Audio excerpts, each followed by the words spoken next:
I'm Mark Gagan, and you're listening to the Voice of Insurance podcast, produced in association with Advantage Go, enabling enterprise-scale underwriting through a single pane of glass. Some podcast interviews are really fulfilling to be involved with. Sometimes it's the rapport I have with the guest, and sometimes it's the subject matter and the insights that I find the most satisfying. Today's podcast is a rare combination because it's both of the above. Jeff Radke, co-founder and CEO at Accelerant Holdings, is clearly on top of the world in this interview. His business is absolutely flying. It's now employing around 375 people and is connecting an amazing 190 MGAs with 12 insurers and 66 reinsurers on both sides of the Atlantic. The organisation wrote just over $1.7 billion of premium in 2023. This is about 4 times the size the business was when we last spoke just over 3 years ago. Jeff is great fun to be around, but it's the vision and understanding of how the whole structure of large parts of the specialty insurance sector is changing that is what makes this such a good listen. Back in the old days, growth at this speed might have been frowned upon, or at least viewed with a certain amount of scepticism. Not now. These days, technological change means that the ultimate capital providers can drill right down into as much detail of the risks their capital is supporting as they want, and they can assess the quality of their book in almost real time. Jeff has had a career that has given him an incredibly detailed view of the insurance value chain, and his vision for how the new ways the constituent parts of that chain are sharing out the value that they create in much more meritocratic ways is fascinating. So, if you've been spending time wondering why the MGA boom seems to have continued unabated, even with a hard insurance market and a major reset in reinsurance, this is easily the most eloquent and enjoyable explanation you'll hear on the subject. You'll also learn of Accelerant's plans around captives, Jeff's thoughts on Lloyd's, as well as underwriting classes as diverse as fish drying and credit. Above all, this is great fun. Join us for a real tour de force. Enjoy the podcast. Jeff, welcome back to the Voice of Insurance. It's really great to have you back on the show. It's great to be here. Now, Mark, you told me it was 3 years. It's kind of hard to believe, isn't it? Well, I find it hard to believe. I don't know about you. I suppose we are both at the sort of age where time seems to go faster than you can remember. Yeah. So you will help my ailing memory and fill it in on what you've been getting up to. I know you were moving very, very fast. Well, give us an update on this Accelerant story so far. How many members are you up to? What sort of GWP volumes are you now writing, etc.? Sure. The first thing I should say is we're incredibly fortunate to be supported by, you'll recall, we call the MGAs that we support members, just to remind us that we're servants, right? I thought I did my homework and I remembered to call them members. I thought I didn't want to start off on the wrong foot. For Jeff. your listeners, I wanted to explain what in the world I mean by members. So well, I suppose it sounds a bit like Lloyd's otherwise or something, that sort of old Lloyd's names. That's right. Members, that's a long time. That was a long time ago. But we currently serve about 190 members. I'm not sure how many we had when we last spoke, but it was quite a bit less than that. Yeah, that's a lot. Yeah. We've been very, very fortunate. We've expanded into Canada. So now we're in the US, Canada, the UK, and the European Economic Area. So that's 22 countries, about 240 products. And as I said, about 190 or so members that we're supporting. What's your balance at the moment? In 23, the US caught up to the UK and Europe, if I can be a little bit old fashioned and add those two together. The U.S. caught up in 23, and because of the relative size of the markets, we would expect that the U.S. will grow beyond that now. But they're both growing very nicely, and as we always tell each other, it's not a contest. Yes, so you're kind of happy where it is. Well, I suppose what you said 3 years ago, you said that plan was to build a relatively small number of significant relationships where you can really make that investment in each other. Yeah. So do you think we're now with 190? Sorry, what was it, 190, 180? Well, I know it's 180, so let's say 180. It's at least 180. Sure. Do you think you're done now then in terms of, or there's just more, there are more deep relationships to be had? Well, a couple things. Let's sort of pick that apart if that's okay. We are either the exclusive or certainly the majority capacity provider for every single one of our members. So those relationships are still really, really deep. We still have a long-term capacity commitment with each of them. We're still talking to them daily, meeting with them monthly. We're still very, very connected on a technological level. We're still very deep in their data and feeding back insights to them. So those relationships are really deep. We now have 375 employees. That's what's changed, is the team got really big so that we can have those deep relationships with many more members. Most of our growth over the past year and a half has been the result of inbound inquiries. You read a lot about network effects, but I think our risk exchange is sort of an example of how network effects works, where the size of the portfolio attracts more and more risk capital. Our execution's better and better for our members. That attracts more members, which creates more data, which makes the portfolio more valuable to risk capital, and a virtuous cycle. So we still feel like those relationships are absolutely key. We still feel like we are certainly the most important trading partner for each of our members. There's nothing more important in our world than serving those members. So while we're getting bigger, we've maintained the same ethos. I'm also delighted to say, Mark, that our net promoter score from our members is 91, was the last one that was done on our behalf by a consulting firm. And I don't know how familiar you are with net promoter scores. Yeah, absolutely. So yes, that's pretty good. Yeah, that's well beyond Apple. Yeah. So I just had Dan Burrows on the show. So obviously they've now separated into the balance sheet and the underwriting business, and they have that incredibly close relationship. Would you say that's a similar sort of relationship that you've got, that you're the sort of Fidelis Insurance Group, and all of you've got 190 different sort of Richard Brindles out there, and you talk every day? What we're trying to do is we're trying to let our members use their niche specialty expertise, because boy, there are more specialties than I would have ever dreamed of, right? Of course, I'm going to pick the weirdest and most wonderful, but the fish drying operations in Norway. We try to let those experts do their thing. And what we try and do is manage the portfolio and manage the risk capital. And the other thing I'd say is I suspect we're different because we really think about it in the context of a risk exchange. So we're kind of the infrastructure that's letting high quality specialty risk find its way to risk capital in as low a friction way as possible. You can tell I've got a picture in my head. This is audio, but I've got my hands up, and I've got the members, the MGAs, that's the supply side. And then you've got the risk capital, that's the investors, the insurers, and the reinsurers that want this business. And that's the demand side. And we get paid a fee to source, manage, and monitor that portfolio of business on behalf of the risk capital. Very simply, that's our business. That's the re-platforming of the specialty insurance market that we're undertaking. Do each of those 180 have a totally different binder effectively through you, or Yes. They all do? Yes. So that's a huge amount of work. So you're really tailoring that capital to that provider, someone who really got that appetite and wants to understand that business more. What's absolutely key, right? You remember the way the risk exchange works, both because of Accelerant-owned insurance companies as well as non-owned insurance companies that have wanted to partner. They essentially give us their pen, right? So risk capital gives us their pen. And then we manage that complexity.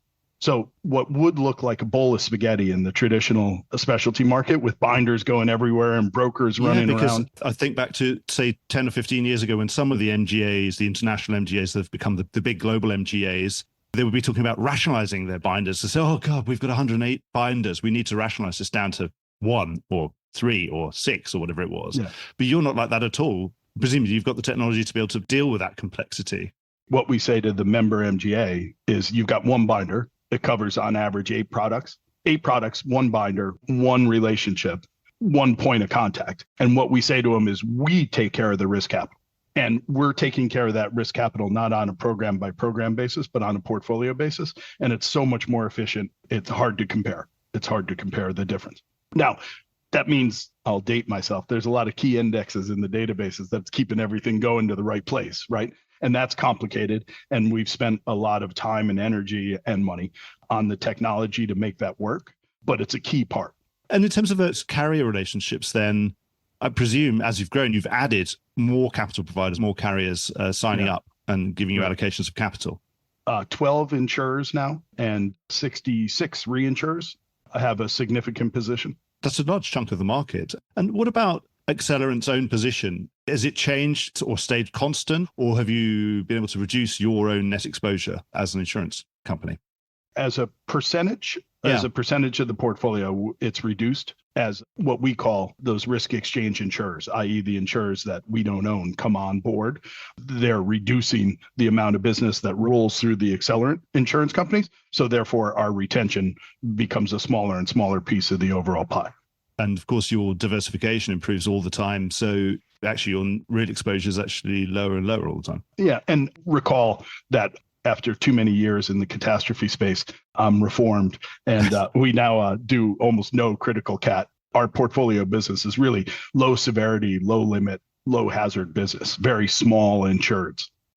Sorry to interrupt in mid-flow, but this is just a reminder that you could be advertising right here, right now, and getting your message directly into the ear of key decision makers in the insurance industry.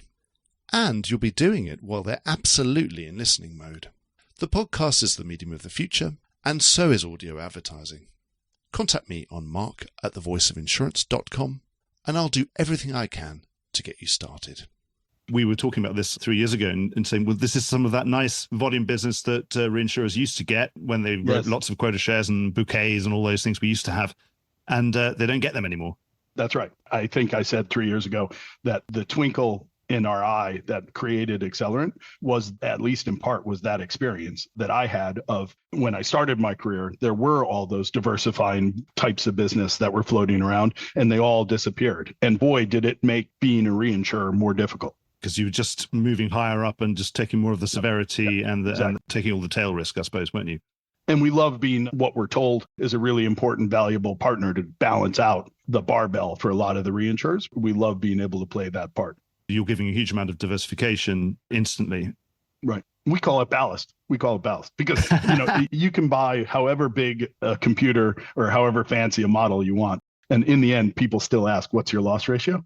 And people still get very emotional if your loss ratio goes over 125. So having some ballast premium to go in along with all the exciting stuff that these experts write and make so much money on most of the time is really, really valuable.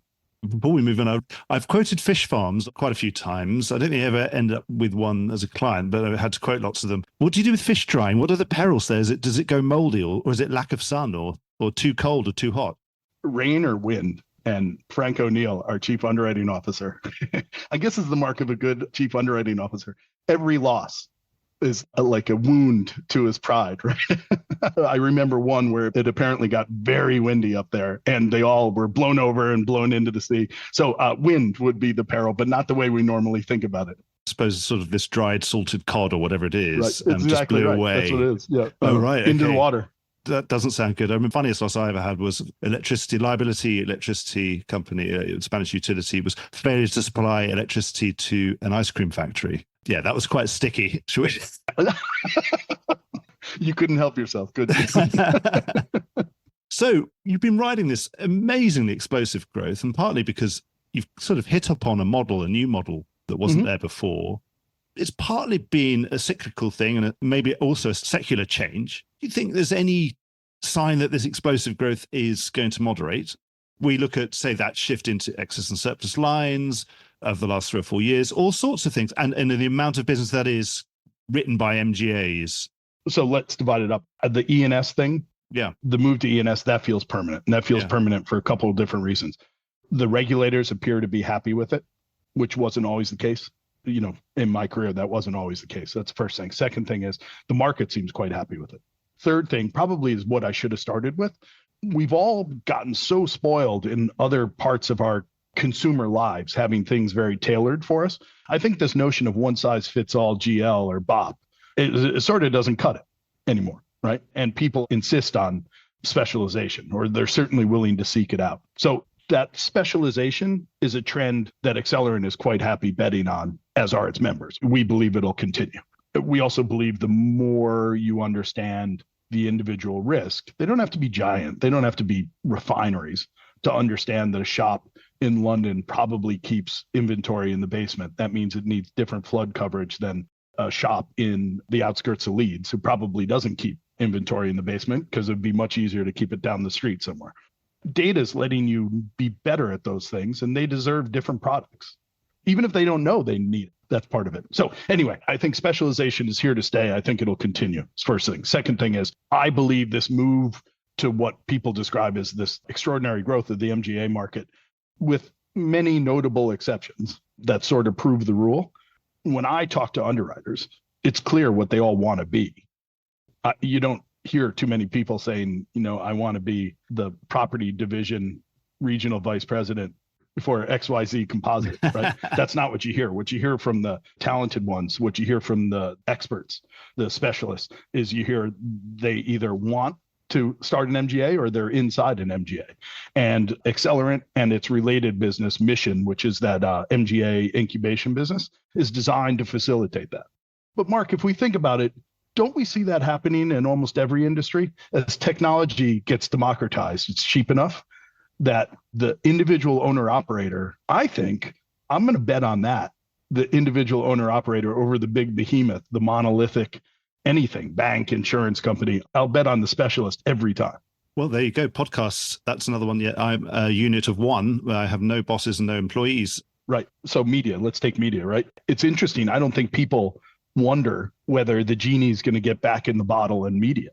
Only in insurance did we say, well, maybe Rupert Murdoch's going to buy a really big printing press somewhere, and that's going to really just make it easy. No, it's not happening, is it? It's not going to happen. I would say the same thing. You give people specialization, you give people independence, you give people ownership. Boy, is it hard to get them back on the farm. Yeah. I suppose it was a very select club as well previously to say, I want to start my own balance sheet insurance company. Okay, I get the annoyance of having to do the things I'm not good at or the things that I don't like, having to talk to my regulator and renew my license. I don't like spending all my time with a rating agency where I could be with a client. And of course, these days you can fragment it down to, well, I'm a really good underwriter. Why don't I spend all my time with the brokers and with the clients, solving problems and creating new products and distributing products in new ways? Whereas I can let Jeff look after all the other stuff. And I presume they can still also capture such a large part of the value chain that they can add so much value. They can make their fortune, if you see what I mean, by doing. For sure. Before you, you had to make your fortune by asking someone to give you $500 million already, and you'd already kind of made it by that stage. You could start a reinsurer in Bermuda or whatever, and then you could grow value, and then you could float at a premium to book, and then you could have your share of that. You don't really have to do that anymore, do you? You can just produce a really good underwriting machine that is palpably producing predictable, profitable flows of business, and then you can sell for 18 times multiple of that, can't you? So I think you said something really, really important there. So maybe we'll, as the kids say, we'll double click on that for a second, right? So you have specialists just on the underwriting side, on the risk selection and pricing and perhaps product design side. And they become real experts and they capture so much of the value chain that they can make their fortune there. I agree with all that stuff because those businesses are very valuable in normal times as well as now, which is maybe even better than normal times. It's a very valuable business. But what's crazy in our mind, what's crazy is then the industry has decided that, at least in the United States, where I've got the numbers memorized, we're going to now produce 4,600 electric utility companies. Here's what I mean by electric utility companies. To have an insurance company, to talk to the regulator, to have an AM Best rating, to do all these things, to buy that policy administration system, to do all this stuff that feels like a utility, just feels like infrastructure, we repeat it every time for every insurer, every single time. It's just a colossal waste. And as you know, as well as I do, on average, the industry spends 14% of its premium dollar on that stuff, just the utility. So just as wherever you live, there's not a utility running their own transmission and distribution lines to each house on the block, right? We would argue that the risk exchange is the way for capital to get delivered on shared pipes. Because you know what? I think gone are the days about, oh, we've got an information edge. We can price this stuff better. It's not worth it. Let's just be fair and transparent and open, because the velocity of the trades will increase so much and the efficiency will go up so much that the real value of this portfolio business is you have a financial flow that's uncorrelated to most financial assets. That's its value. And everything else is just complication. And what we try and do is we try and get out of the way with a lot of technology and a lot of experts on the front end to make sure that that portfolio business behaves well diversified, low risk, low volatility, and then just get out of the way and deliver it to the place where it's the most valuable. Sorry, I get all excited. That's great. That's the most passionate and eloquent explanation of what you're doing that I've ever heard, actually. And it's very convincing. And anyway, when you have to look and see what you've been able to achieve in the last 3 years, to say that it seems like a good story and it seems pretty plausible to me.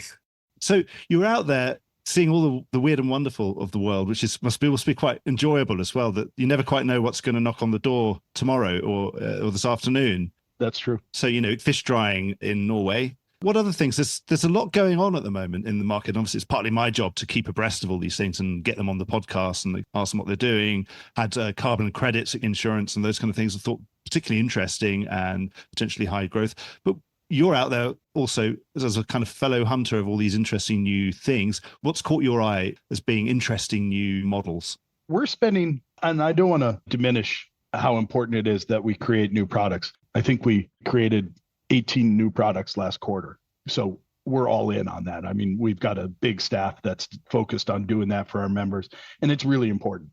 I have to say the biggest trend I see, Mark, is people are saying that captive insurance is really, really important.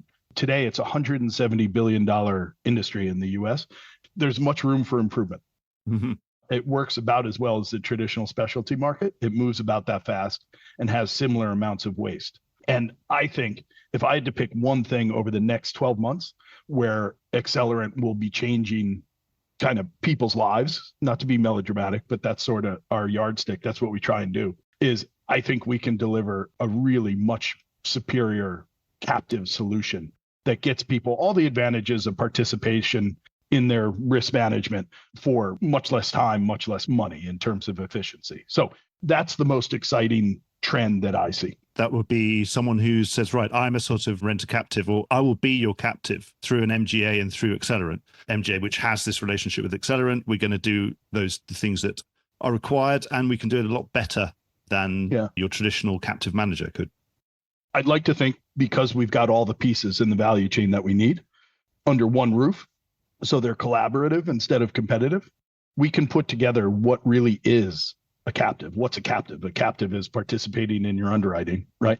We can deliver that to people in a much faster, more efficient, and less risky way.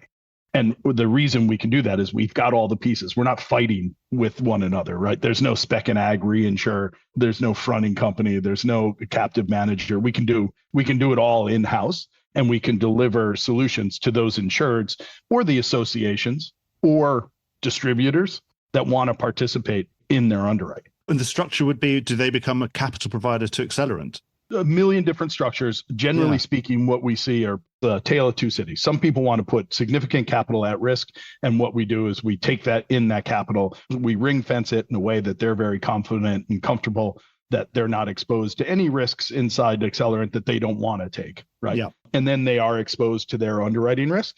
And at the end of X number of years, we tally up what the total was. And there's a very clean financial way for them to get their money out without having to go through a dividend out of a rent-a-captive in a domicile where the regulators quite rightly are worried about what claims could come later. We avoid sort of all that stuff. So that's one on one hand. On the other hand, we have the folks that are relatively capital poor, or they don't want to invest as much capital.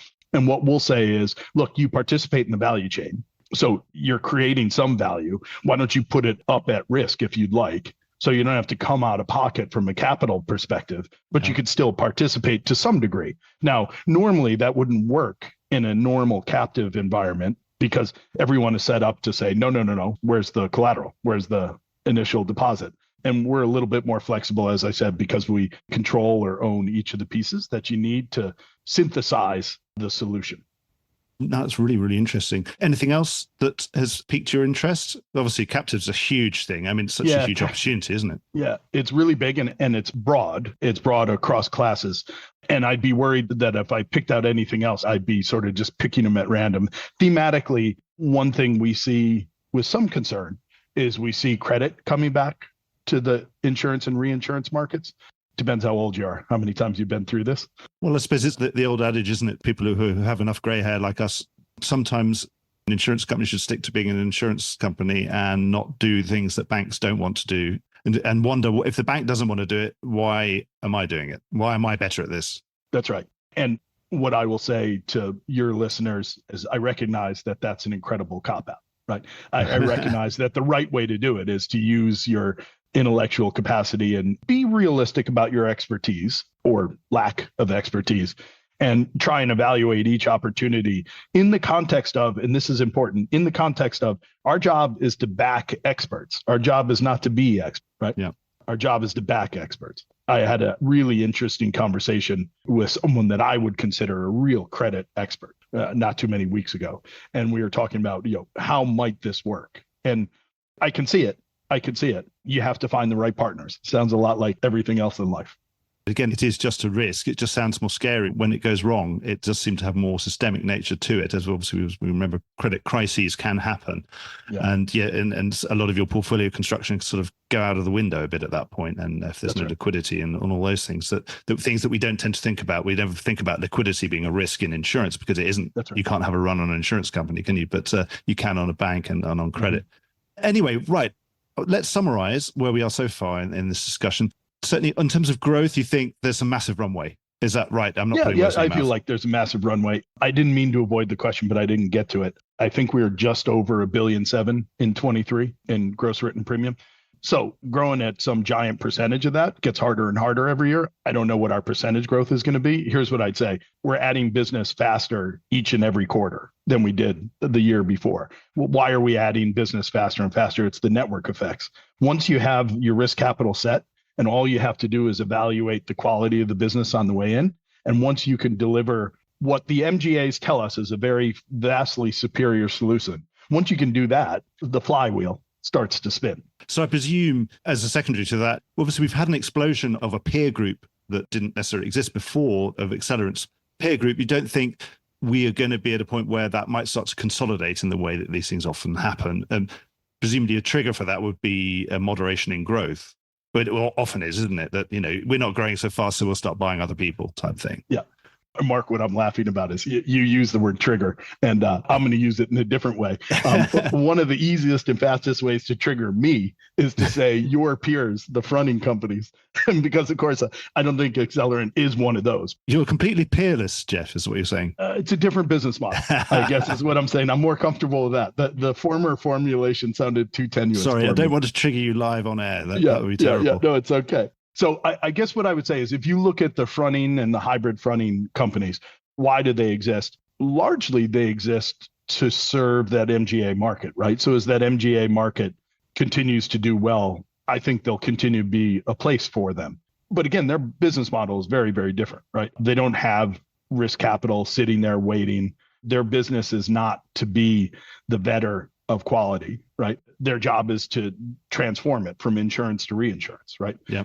We view the risk exchange job as quite a bit different, bigger than that, right? So that's why we say that we don't view ourselves as fronting. Interestingly, there are two hybrid fronters that participate on the risk exchange, and they're really valuable partners for us. We sort of arrange the reinsurance following that sits behind them, but it is very, very useful to have high quality fronting companies that can issue the policies in areas where we either don't want to or can't for whatever reason, because these things come up, as you know. Right. Some of them are regulatory, some of them are emotional, but there are reasons that you'd like to use different insurance company paper at different times. In terms of, do I anticipate some consolidation? Geez, probably. Yeah. Because what I don't hear, maybe I don't listen closely enough, but what I don't hear is a capital crunch because they've got so much volume that they can't keep up. I don't hear that.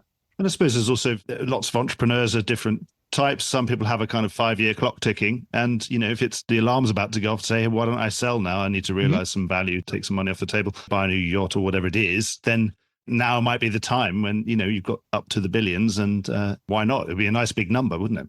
Yeah. And for the avoidance of doubt, that wouldn't be for us. I don't perceive us to be a buyer of fronting companies or hybrid fronting companies. But to your point, in terms of how do we think about the future, when I say we, that team of 375 people, we're thinking about operating and continuing to sort of re-platform the business. That's really, really exciting. And that's something that I think we've all signed up to do. I can't think longer than 5 years, but we all collectively as a group kind of sign up for 5 years each year. But we're really excited about demonstrating what this platform can do, because I just think it makes more sense, so much more sense, and not for everything, right? Again, I always compare and contrast it to some oil refinery or some pharmaceutical company buying liability. That's complicated stuff. And the experts are going to do that. And they should do it one by one, exactly the way the industry's set up.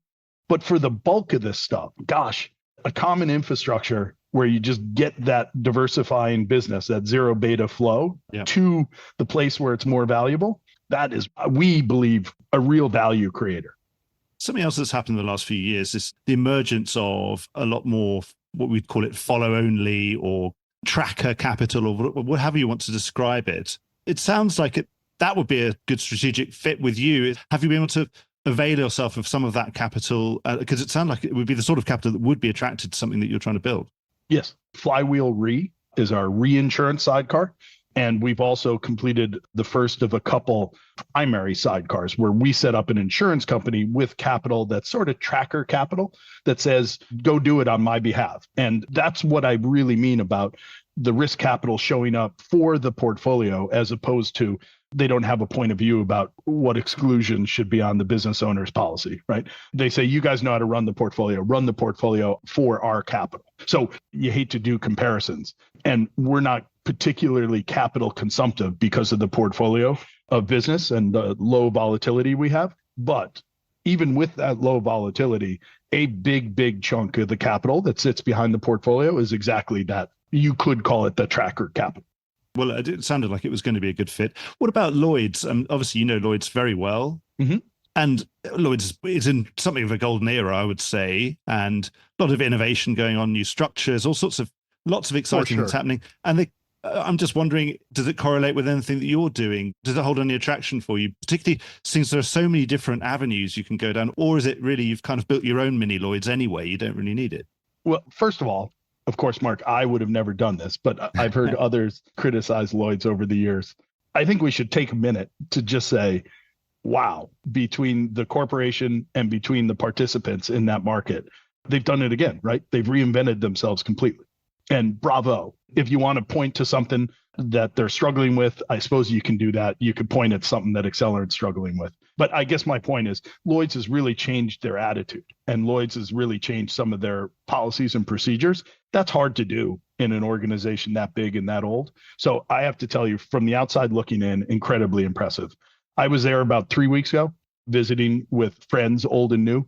I think the environment has changed enough that paper and that capital is, in the best of times, is just too analogous to Accelerant, right? The way we think about it. Yeah. If you think about Lloyd's at its best and you think about Accelerant at its best, it's too analogous for us to just be on separate sides of the street forever. I don't know what shape it's going to take, Mark, but for the first time since Accelerant was founded, I think Lloyd's interaction and partnering with Lloyd's makes a lot of sense. I don't know exactly what shape that's going to take yet, but we're excited to keep talking to our friends, old and new. AA- rating and all sorts of things that weren't there before. All that capital, all that expertise. We bring a lot of interesting things that perhaps Lloyd's could value, but think about how much Lloyd's brings to the table. Well, again, if you have 1.7 billion of nice ballast business, then everyone would be very pleased to try and provide a good home for that, a very good home, an efficient home, one that works for you. Then that would be something, wouldn't it? It would. Good luck with that. It's always more complicated than things that make sense when you're chatting like we are now. Are often much harder to execute, but good luck with that. That would be really interesting. I think that would be extremely beneficial for everybody. I agree. I suppose the other thing that's really changed since we spoke 3 years ago, obviously, it was probably getting ready to harden the reinsurance market. And obviously, you have such a close relationship with so many reinsurers, being one of their conduits. Mm-hmm. It's hardened enormously. How did that affect your business? How did you navigate through that? And it sounds like you were able to do it. You didn't suddenly have to pony up and retain a lot more of what you were doing. No, we didn't. Since 2018, we've made $450 million of profit for our risk capital partners. So that's how you have a relatively easy life in terms of... You're in the good quadrant. Yeah, you're in the good quadrant. We won't talk about deciles because I still have the marks. You're in the good quadrant. You're not asking the reinsurers to do the thing that, frankly, they have to slow down on, it seems to me. And if you're not bringing lots of cat exposure either. That's what I mean. If you're not bringing these risks that all go at the same time, right? If you're not bringing those kinds of risks, things are pretty good. And the other thing I'd say, and I have to admit, I missed this trick. This is a serendipitous thing that happened and I didn't predict it and I should have. With the technology, we're so much easier a client than the average client. The review process is a day instead of 2 weeks. Because you're not messing with Excel spreadsheets and trying to get all because you just give them a code and say you can go and have a rummage around and look at what you want. go look, which is sort of passive aggressive. So we say, yeah, sure, go look, but also here's the sort of pre-masticated triangles, and here's what I think you'd care about. So here are all the bits and pieces. And I think that really helps too. So diversification for their books of business, success, really, really, really extraordinary level of this didn't work, we fixed it. This didn't work, we fixed it. This didn't work, we fixed it, right? It hasn't been perfect, because perfect no one would believe, right? So we've had tons of problems, tons of products that we had to fix. And I think that's how you build confidence in your risk capital partners. So one of the things that we say to our members, which they value, or they tell us they value, is each year we have a member conference that you just mentioned. It was on LinkedIn. We were in Rome. And one of our sections is always the reinsurance market, status of the reinsurance market, because they don't know. They're completely insulated. So in their former lives, they would say, oh, hard market, sorry, you can't do it. Or hard market, your commission's gone way down. They lose touch with the reinsurance market because we take all that. Yeah, you take all the beatings. We take the beatings because, we're arguably the most experienced, right? Financially, the most capable. So we're the accordion. We're the shock absorber, maybe is a better analogy. Yeah. So presumably you had to actually get a couple of reinsurance brokers in there, or a couple of reinsurers to give them a kind of, you did a panel on, by the way, this is what's happening in reinsurance. Yeah, this is what your competitors are experiencing. This is the way we describe it. Your competitor MGAs, this is what's happening to them. Yeah, that's right. Talking things that may have happened to other people, we had one of these periodic moments with this Vestu collateral. Wasn't necessarily there. That wasn't. Did that affect anything, or did it make life easier for you, or did that bring a whole load of new inquiries with folks who suddenly thought, well, I need to talk to you? I don't know anyone who said that made their lives easier. I think some business flowed because of it. Frankly, Mark, not to us. That wasn't that kind of business. Those kinds of MGAs probably weren't Accelerant MGAs, right? They were spicier on average, right? But what did happen is, like, for example, one of our reinsurers, it turns out, retroceded to Vestu. So the collateral that they took turned out to be not valid. And so we had it wasn't tense. It was a bothersome moment. We had to wait for that premium to earn for that statutory penalty to go away. And I think we all learned a lesson there. I think we all learned a lesson that the insurance and reinsurance industry sort of sequentially runs into people from the outside who don't act like people from the inside. And we're always surprised, aren't we? Right? Yes, we operate on utmost good faith. And then it turns out that not everybody else does. Who knew? Yeah. And also, being an industry that sells pieces of paper for vast sums of money, and obviously at the reinsurance end, the sums have many noughts on the end of them. And that's right. It must be tempting to say, well, I don't have any capital, but I'll just send you a piece of paper saying, I've got a load of collateral over here somewhere. Not really. It's sort of like it must be tempting to rob a bank. Not really. Yeah, no. I know it's morally not correct. It's not the way you're going to get to heaven. Yeah. But you can see how it happens. It's a big temptation, isn't it? Because it's also theoretically quite simple. When you suddenly realize that actually it's really on trust. It's mostly on trust until you completely blow it. Yeah. Yep. Yes, it's a periodic reminder that you really do need to go and kick the tires of the capital and see if it's really there. It's funny.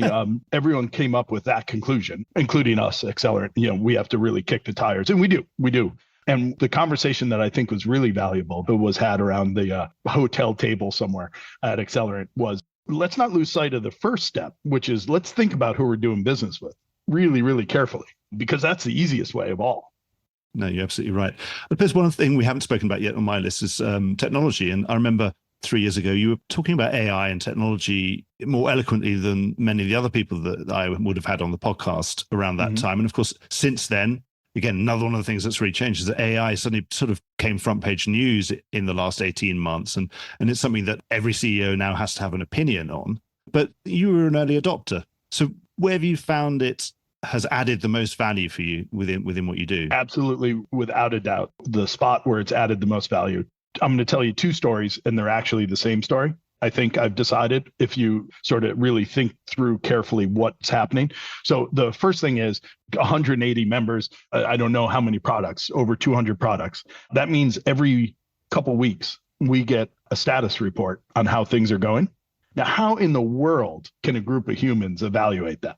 Mm-hmm. Right? How many losses came in versus how many did we expect? What was the rate and level achievement? How big are the insureds versus what we expected? How about the limit utilization? I don't know. What was the values of the underlying properties? It's just such a complicated knot, right? That you and I could pick one product and we'd do a great job. You and I would sit down, we'd take 2 weeks and we'd do a great job analyzing one product each for that month. It's a little bit limiting though, right? So by far, what's done the most for us is when AI tells us what to look at. AI says, this looks funny. This is way different than you expected. This is way different than the patterns would have predicted. And do we get a lot of false positives still? Sure. Is it much better than trying to hunt? Or I don't know what the alternative is, Mark, to be honest with you. So that's where it's made an enormous difference. The other place where it's made an enormous difference, and my colleague Kenny will be mad at me when I say I was surprised because he told me it would happen, but predicting which claims had the best recovery potential. Wow. And I guess in my mind, those two things are sort of the part and parcel. It's wading through just gobs and gobs and gobs of information. I won't say data, gobs and gobs of information, and saying either the people who set me up started me down a path where I think I care about this. And then, as you know, the models get better and better themselves in terms of what they care about. And it's just throughput, right? It's like throughput with a brain. When you think about the insurance industry and how much of that throughput we have, it's going to be such a game changer for Accelerant and the rest of the industry. Such a game changer. Yeah, it's amazing how good a job we do now because of the tools. And of course, there's so much value in that information. Yeah. The loss ratio is a very large number. And if you can improve it by recovering more on certain claims, that's good for everyone, because you can settle that claim quicker and you can settle it for what's net cheaper to you. Yeah. And again, if you think about, not to be too philosophical here, right? And again, I'm not talking about refineries and I'm not talking about pharmaceuticals. If you just think of the insurance that we buy, right? That normal small businesses buy, gosh, what we need to do is we just need to make it much easier and much more efficient. And the way you get that is you get transparency. That's where it comes from. As long as we know it was bad luck, we're good. Pay and move on, right? And the more that those models can help us understand the propensity for loss and what's driving the loss and the fact that it was fortuitous or unfortunately not, it's going to make life much easier for all the good people. Yeah. So that difference between, bad luck and bad design. Bad luck, bad design, and bad behavior is the other one. Yeah, bad clients. Yeah, there's always arson and there's always fraud and nasty things that we don't like to talk about. Jeff, I've really, really enjoyed our conversation. I feel really energized. It was really good to talk to you, and there's a huge man in there. So unless there's something you want to add, I know we've done a good job. I think I've really enjoyed digressing a bit and then coming back on track. And then I think we've spoken about everything that was on my list of things to talk about. Is there anything that you want to add before we go? No, I really enjoyed the conversation. Thank you so much. And I think it was a fun tour de force. Is that the expression? I think it was a tour de force. I'll have to put that in the introduction to you, Jeff. Thank you so much. I've really enjoyed it. And I'm looking forward to speaking to you, hopefully. Maybe a year. Let's not wait 3 years. We'll do shorter. We'll do shorter. Yeah, because, it sounds like there's going to be a lot to report on, that there's bound to be things happening between now and then. So I'm looking forward to it already, actually. Thank you so much. And good luck in between. Good luck, good design, and good clients. Good behavior. Have a good afternoon. Thank you. Yes, sir. Bye. Well, I hope you enjoyed today's episode. If you did, don't forget to subscribe or leave a like or a review or recommendation on whatever podcast platform you used to access this program. These really help get the word out. Before we go, just a quick reminder that advertising slots are available here and in other places in the Voice of Insurance podcasts. Podcasting is the fastest growing medium and attracts a high quality audience of key decision makers. It's also an intimate medium where you, the listener, are right in the room with me and the interview subjects.